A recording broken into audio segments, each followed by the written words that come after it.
Hello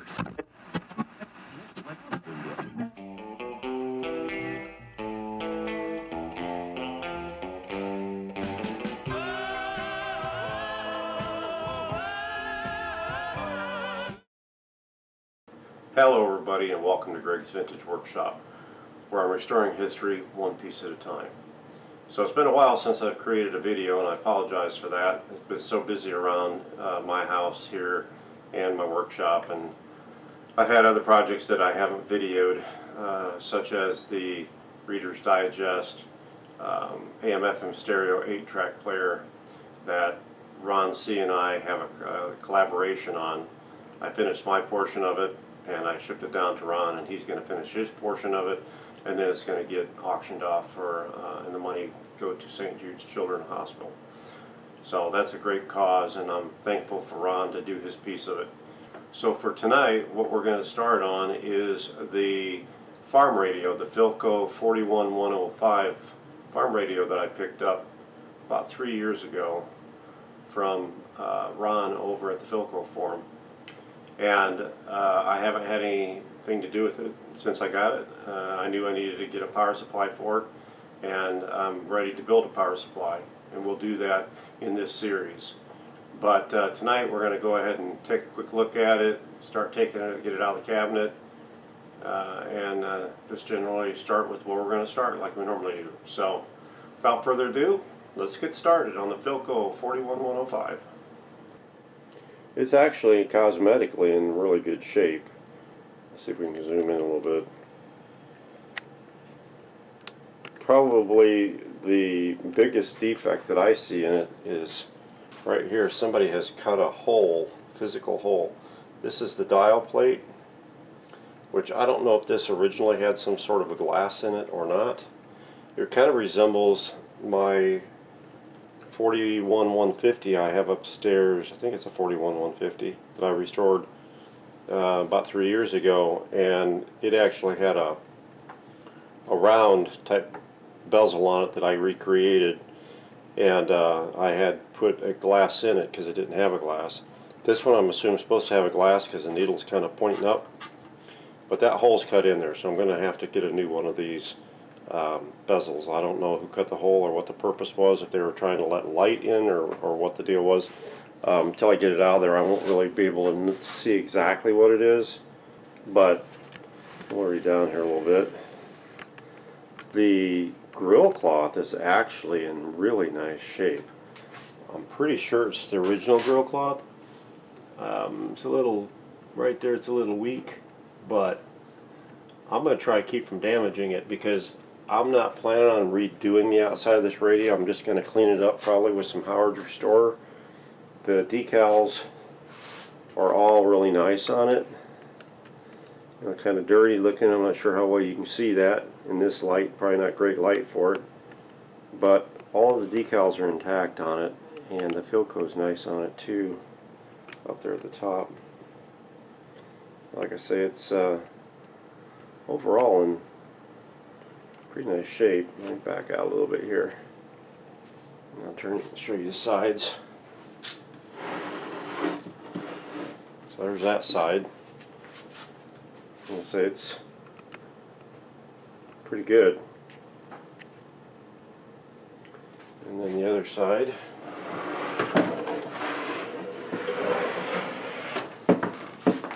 Is actually nice as well. I think that little bit of discoloration, I think that's part of the finish. I don't think that that's anything to worry about. And then we go inside. We got a lot of room in that cabinet, and that's good because that's where I'm going to be putting the power supply. I'll either mount it vertically here or horizontally here. I haven't decided yet. Depends on the size of the case. I've printed out a case that I'm planning on using, but I originally had planned on creating my power supply off of a perf board, and I'd gotten all of the parts that I needed to do it. I've got all the parts I need, and I was talking to Bob. You all know Bob Gibbons, and he actually looked at the circuit and created a PCB for it. So I'm waiting for Bob to get some of those printed out and made, and I'm going to be one of his demo testers for that board, because like I said, I've got all the parts to build the power supply, and we'll just I'll be the guinea pig for his board, and we'll see how it comes out. Let's zoom inside here a little bit. Let me get another light going on so we can see better in there. Okay, I got it down at a little bit better height for us. Got a little bit more light shining in on the subject. Looks like the dowel string's intact.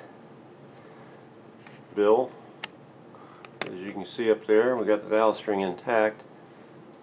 The speaker, there's too much metal on the back, can't see what it looks like, but all in all, I gotta say, it looks like it's in really good shape, other than it's got the rubber wiring that completely fractures and falls apart. So I'm going to have to rewire this entire radio, obviously.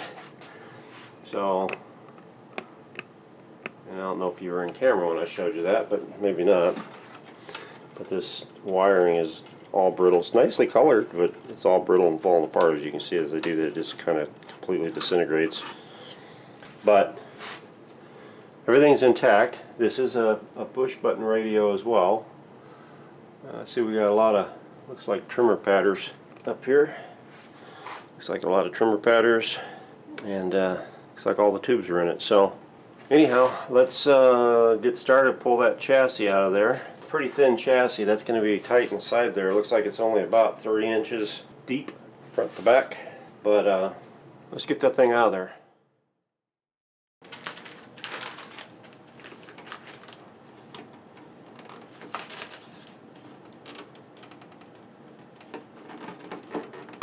That's on there tight.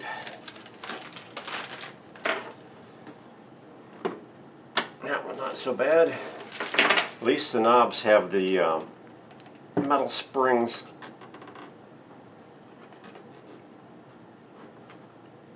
Intact in there. That's a good thing. That one came off the easiest, but it still has the metal spring intact in there, so that's good. Now the faceplate here, I don't think I have to pull off, so I think it's just going to be a matter of getting the screws out the bottom.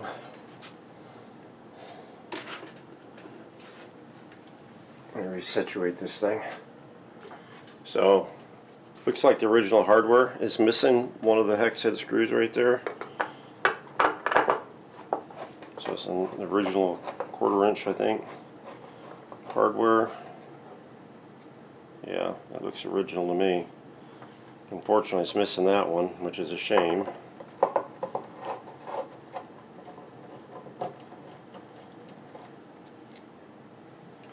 going to try and hold this from inside while I take this last one out. I don't know if it'll just fall out of there otherwise.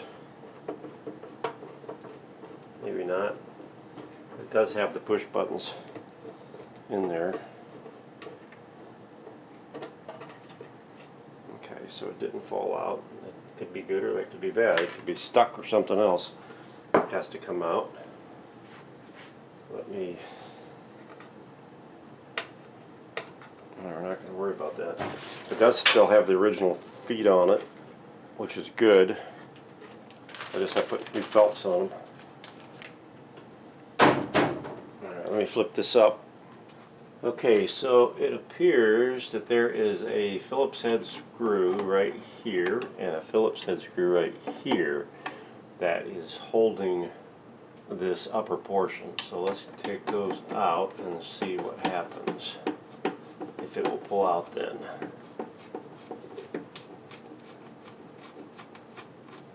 Long screw, I know that. And there's a wire there in the way.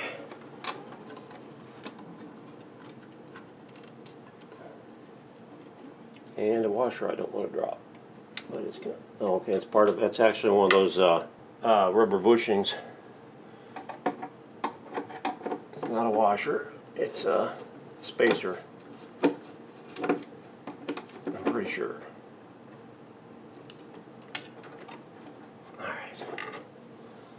There's the 2 screws.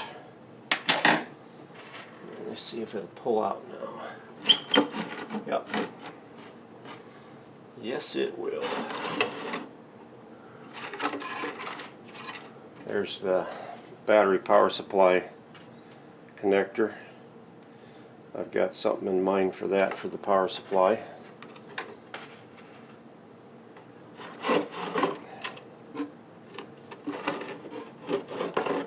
Put it out.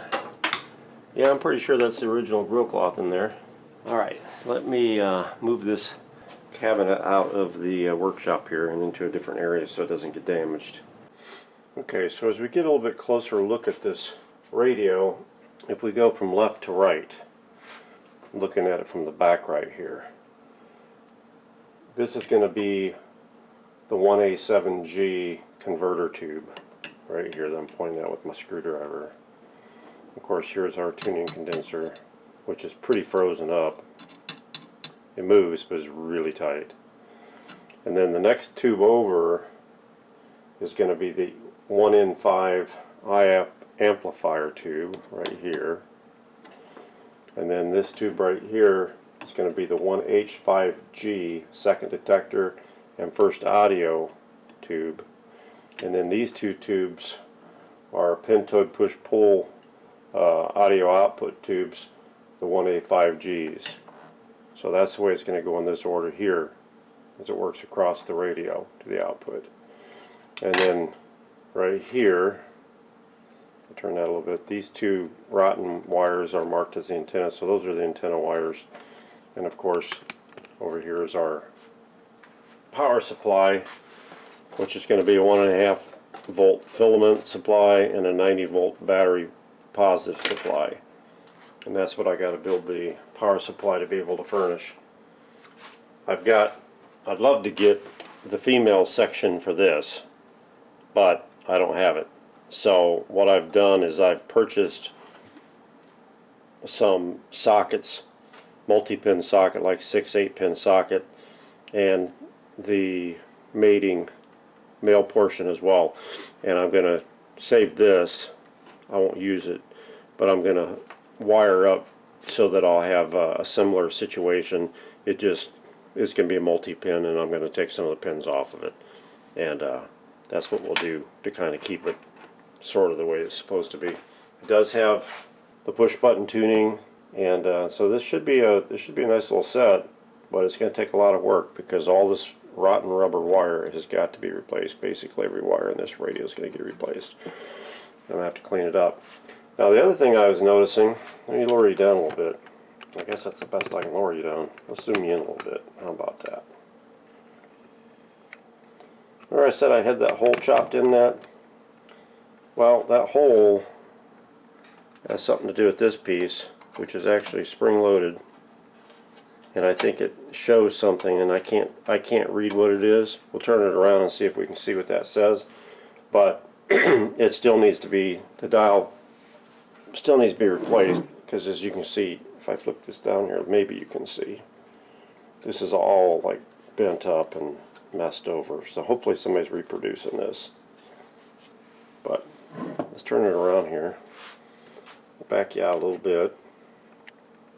Move you over slightly so I can get in here. And we'll see if we can turn this around and see if we can see what that actually is. There we go. So if I move this piece of metal, well, it looks like it goes red to yellow, but it doesn't look like it says anything. So if you guys know what that is and what it should be saying, if it's supposed to display something through there, that is definitely a rough cut hole. I don't know if this is the original plate that should have been on here or not, but that is definitely a rough cut hole right here. So not quite sure what we got going on right there, but as you can see, it's pretty rough cut hole. And this has bent up and bent out, and that's why the dial pointer's dragging on it and bent out. So I'm going to have to do a little research on this, see what this should be. It does have a part number on it. But see what should be on this radio. This maybe was supposed to be on here, but I'm not sure quite what's going on right here. So we got to figure that out. Since we're on this side, let's take a look at the rest of it here.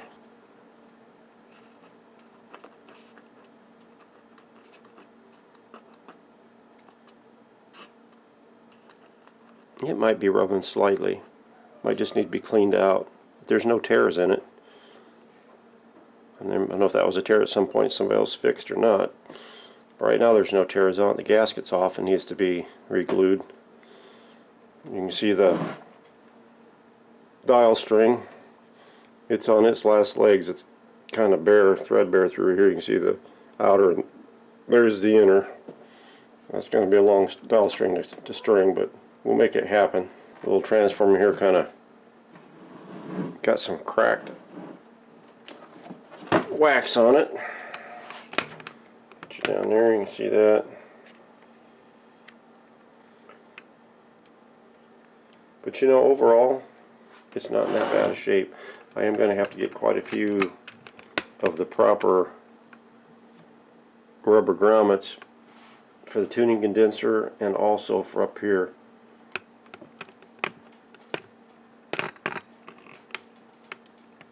Sorry, I'm not moving this camera very smoothly. I need to hire a new camera guy. But I'm pretty happy that the actual push buttons, if you clean them up, they're in actually really nice shape. I guess the next step is going to be to flip it over and let's take a look at the bottom of it. So it's pretty obvious it looks like it's been worked on before, because this is not an original cap. This is a Sprague Atom cap. These look original here, these caps over here on this side, if I move over and show you versus just telling you.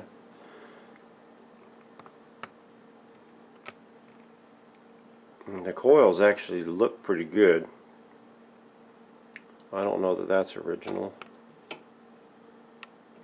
I don't think it is.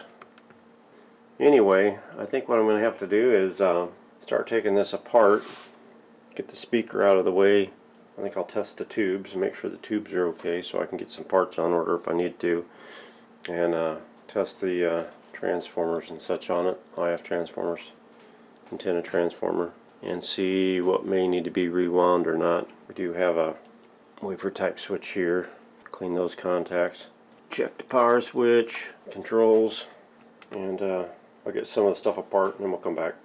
But I think I'm going to go ahead and end this first part here. I've been trying to shorten my content up a little bit. I know I go long, so I'm going to try and make this be part 1 and stay tuned for part 2. So from Gregg at Gregg's Vintage Workshop on the Philco 41105, thanks for watching.